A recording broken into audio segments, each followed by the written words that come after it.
chào toàn thể quý khán giả. Mời quý vị đến với chương trình Thanh Thảo Show tuần này. Thưa quý vị, trong tuần này Thanh Thảo rất là hân hạnh giới thiệu đến quý vị một vị khách mời đặc biệt. Đó là CEO của Pacific Symphony. Đây là một tổ chức thiện nguyện gồm có một dàn nhạc giao hưởng với tầm vóc quốc tế ngay tại quận Cam, Orange County. Và ông John Forsyte là CEO của tổ chức này sẽ đến nói với chúng ta một số điều về dàn nhạc giao hưởng, về những hoạt động của họ cũng như là những gì mà chúng ta có thể cùng đóng góp để cùng thưởng thức loại nhạc cổ điển và những loại nhạc jazz hoặc là những loại nhạc khác mà dàn nhạc sẽ trình tấu trong suốt năm. Mời quý vị cùng theo dõi chương trình. Hello, John. It's my privilege to invite you here on Vietnamese TV on Thanh Thảo Show. Thank you. For our interview. So it's wonderful to be here, and thank you for having me. Thank you, John. I just want to dive right in about Pacific Symphony. I knew about Pacific Symphony based on the program that mailed to my house, and then I started exploring. And now I am on the board of directors, so I know a lot more about this wonderful organization. But before that, I'm talking about my viewers who are watching this program who would like to explore about Pacific Symphony. Would you please tell us a little bit history? I'm happy to do that. Pacific Symphony was founded in the late 70s, 1978, and it was founded in Fullerton, actually, as a small organization funded initially by Cal State Fullerton. So it was a humble organization, but like Orange County, it's grown dramatically, and now it's one of America's newest major symphony orchestras, fully professional, comprised of world-class musicians who audition, very competitive audition, and all our musicians went to a conservatory or major school of music. And our home is the Renee and Henry Segerstrom Concert Hall in Costa Mesa, but we perform all over Orange County, all 34 cities. And in the whole America too. And we've toured to Carnegie Hall, we've gone to China, to Europe. We've had an international trajectory as an organization, made many commercial recordings, but we're still a very young institution compared to, say, the New York Philharmonic, which has been around for over 180 years. We're only 42 years old. So we're developing our identity on an international stage. But here in Orange County, we perform about 100 concerts that are ticketed events. But we also have an enormous, several thousand events that we do around the county, teaching in schools, regional free concerts in area parks and so forth. So it's a very big organization. I have noticed can you talk a little bit about your cousin Claire, the maestro? Yes, of course. So American orchestras have a role called music director. The music director is responsible for being the principal conductor, leading the orchestra, but also determining the programming, primarily for the classical offerings that we have. Carl works with other conductors, like our principal pops conductor, Richard Kaufman, on our popular music concerts, which Richard will program. But for all the classical concerts we do, and we do about 40 per year, the programming is determined by the music director in partnership with staff like myself and a colleague of mine, Eileen Jeanette. These programs include traditional classical music, but also contemporary music that is written by composers who are alive today and performing and writing fantastic new pieces. And we're also doing concerts that are really designed to engage diverse communities of Orange County, which is really one of the great thrills of living here. It's just the beautiful diversity we have in our county. And so an example of that would be that Carl is leading a concert on February 5th called our Lunar New Year celebration. And of course, Lunar New Year is a tradition of a number of Asian cultures, and we're very excited about this program that's coming up. I believe there's a Vietnamese composer and also a Vietnamese singer in this program. Yes. Viet Quang, he's an Orange County-based Vietnamese American composer, and he's incredibly talented. We're really excited. We're starting this new relationship with him. So we have a short work, Fishing in Autumn, it's called. It's a famous song. And we have an opera singer of Vietnamese heritage who's singing the song. And really this whole concert is about evoking memories of home. Yes. Evoking memories of different places that celebrate the Lunar New Year. But what's also fun on the program is we're doing opera of Verdi, we're doing Gershwin's Rhapsody in Blue with a fantastic pianist. So it's a really exciting and beautiful and very festive concert on February 5th at the Renee and Henry Segerstrom Concert Hall. So you talk about Renee and Henry Segerstrom Center. A lot of people don't know the difference between Pacific Symphony and the center. Are the two separate or the same? They're separate organizations. I almost, if you know New York City, there's something called Lincoln Center, right? Yes. And the New York Philharmonic plays at Lincoln Center. They're separate nonprofit organizations, and the same is true with us. The Segerstrom Center and the Pacific Symphony are two separate nonprofit organizations. So to learn about what the Pacific Symphony is doing, you would go to the pacificsymphony.org. We also have Vietnamese translations, which is it's very exciting. Yes. You can go to the top of the new website we've just launched, and it says translate, and you have different language choices. So if people are more familiar with a different language, there are options to read through our content. The Segerstrom Center is renowned for Broadway, for dance. They have jazz, and cabaret programs. We offer classical music and a popular music series we call the Pops. We have family programming, which is really appropriate for 5 to 11-year-olds with their parents. So it's called Family Musical Mornings. And those are the programs that they would see on the Pacific Symphony website. Now, those programs are performed at the Segerstrom Center for the Arts. But we want to clarify so people know where to look for different kinds of concerts and performances. I see. So if they really want to just support Pacific Symphony, they would go to your website. Right. And look for programs under Exactly. that. Okay. And you said that sometimes Pacific Symphony would go to perform elsewhere. That's right. So if people my viewers are from different city or state, they can look up. That's right. And attend there too. That's right. Just to clarify the kinds of programs we're doing, we have in-school programs. Oh yes, that's So Class Act is a program the Pacific Symphony sponsors where we send musicians to school on a regular basis. So if there was an elementary school in Westminster, Garden Grove, we would assign a musician to that elementary school and they would go back repeatedly. And after 3 or 4 visits, the young students, K through 8, as old as 8th grade, would be familiar with a composer of the year. So, whoever that would be, Igor Stravinsky or Beethoven or whoever. By the time they've experienced that, they then are bused to the Renee and Henry Segerstrom Concert Hall for a full orchestra concert. So it's part of this kind of curriculum that builds on itself over time. And if you've been in the same school, say for 6 years, you would have been exposed to 6 different composers. You would be exposed to maybe 6 different musicians in the orchestra. So that's a huge commitment. That program alone is over 1,000 discrete activities. Other kinds of work we do are free concerts in local communities. So, for example, we played Mission Viejo, Irvine, the city of Orange. Large concerts, we call them Symphony in the Cities, and those take place typically late July or August.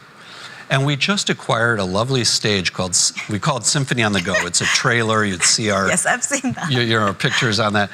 And we drive that trailer to cities throughout the county, and it's smaller ensembles, 4 or 5 musicians, playing free concerts everywhere from a shopping center to a park to a nonprofit partner like a senior center. And we're looking for partnerships. So if a city or a nonprofit would like to have a Symphony on the Go performance, they can contact the Pacific Symphony offices and we would put them on a list and try to schedule it. And it's the same, pacificsymphony.org. Yes. And you can see our staff list. I see. We have an education team. So, but the messages will get to the right person. Yes. I also know that the Pacific Symphony performs a few opera a year. That's right. It's for the last 10 years. Can you talk a bit about that? Sure. I love the opera. Yeah, we do too. And, of course, the bedrock of opera is an orchestra. Live Yes. opera requires an orchestra. And historically, orchestras play in the pit and the singers are up on the stage. What we've done is to create what is a sort of a hybrid production, meaning that the orchestra sits on the stage, full orchestra, full chorus, but we have sets, we have costumes, we have theater. So it's in a way the best of all worlds. You get the power of a full symphony orchestra in a concert hall with the singing. And people who know opera and love opera have said these are amazing productions. So this year we're doing Giuseppe Verdi's Otello, which is one of my personal favorite operas. Such an amazing, powerful work, Shakespearean story of Otello. But the choral singing, the power of the tenor, the soprano, it's going to be amazing. So that's coming up this spring. We also have a children's opera, which we're planning on June 4th, Cinderella. And it's the Rossini opera, but we shorten the opera down for children so that it's only about 50 minutes long. But again, it's sort of semi-stage, with sets, suggestive sets, costuming, and lighting. And these are the two opera initiatives that we're doing.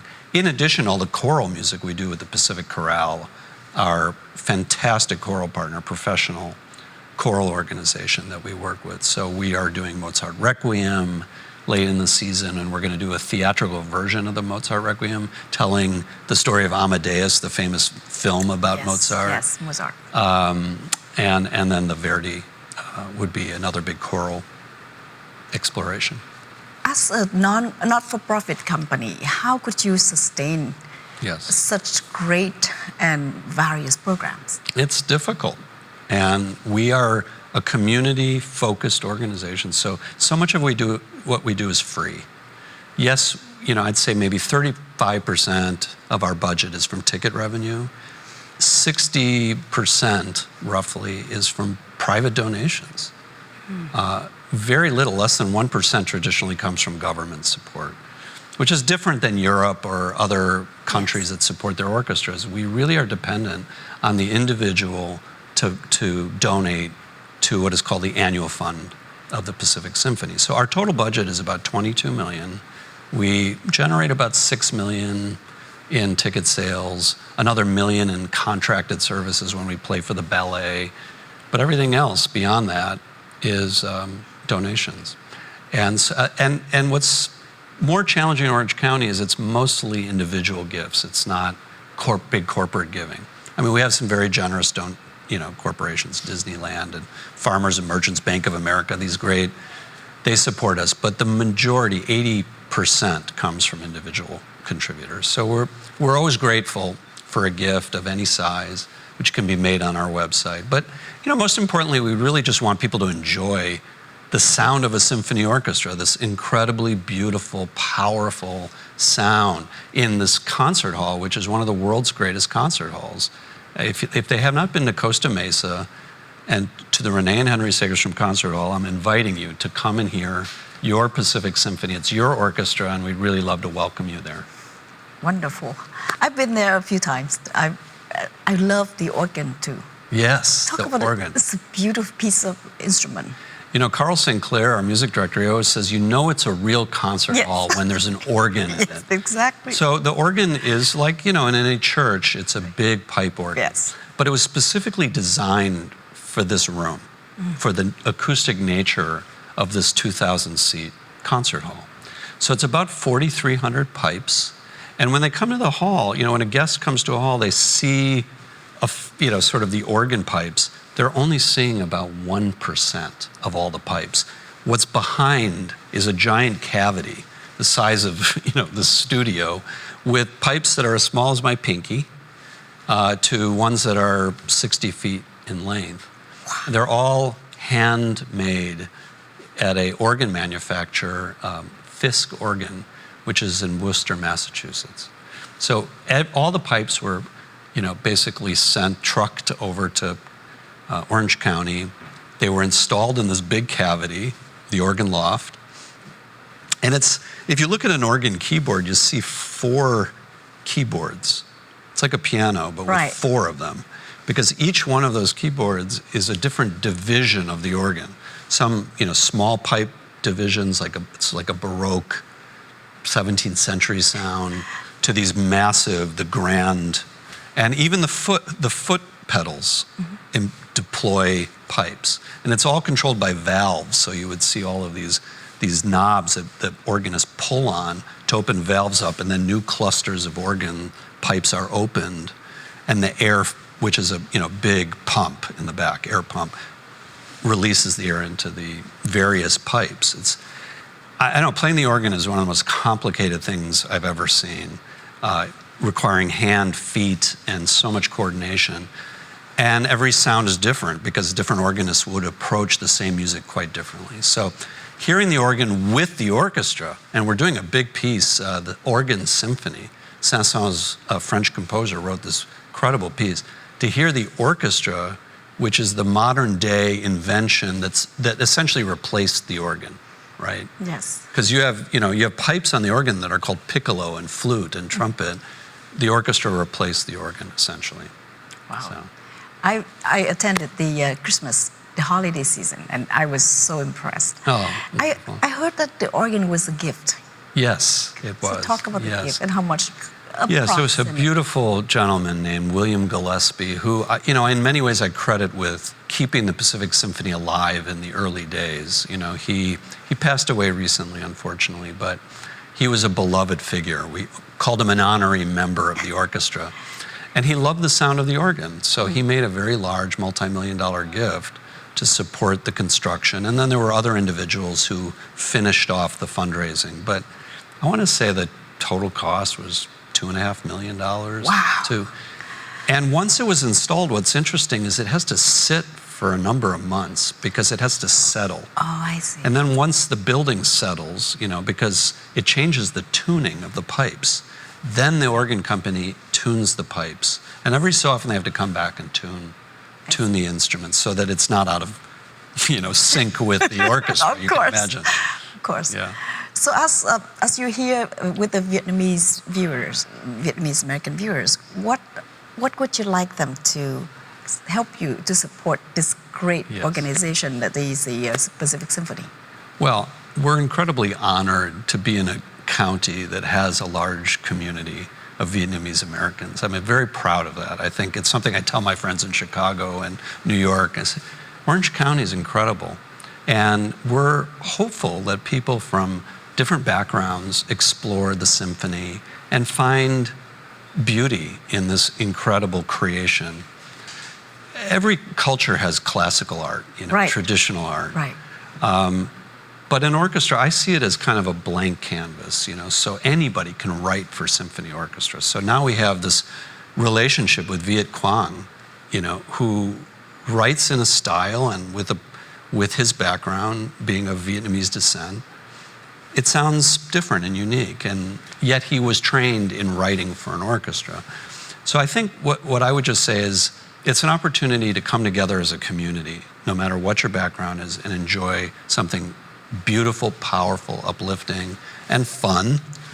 And come to outdoor concerts, come to the Renee and Henry Segerstrom Concert Hall, Soka University, we perform down there. We have a wonderful array of activities for every age. So I think it's a wonderful opportunity for children to be exposed to instruments and hopefully start taking lessons and be the next generation of orchestral musicians. I'm sure there's a lot of Vietnamese American children here being sent to after-school musical classes. I would imagine. And so I would like to invite the parents to take their children to Segerstrom Center for the Arts to just listen to some of the concert performed by Pacific Symphony, and you would be amazed and proud that Orange County has this wonderful organization. I just might add in closing that the Pacific Symphony youth ensembles are open each spring for audition. These are orchestras for middle school string students, middle school woodwind and brass players, and then we have a high school wind ensemble and a high school orchestra. So we have roughly 300 openings, and they come and audition, and they are wonderful. They meet on Sunday afternoons, led by incredible teachers and conductors and coaches from the Pacific Symphony.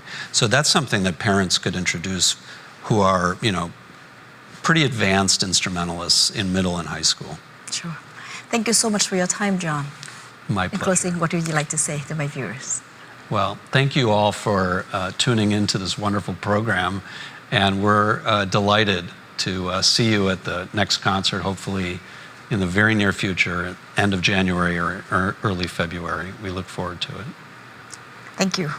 Quý vị vừa theo dõi chương trình Thanh Thảo Show tuần này và hẹn gặp lại quý vị trong chương trình kỳ tới. Xin kính chào tạm biệt.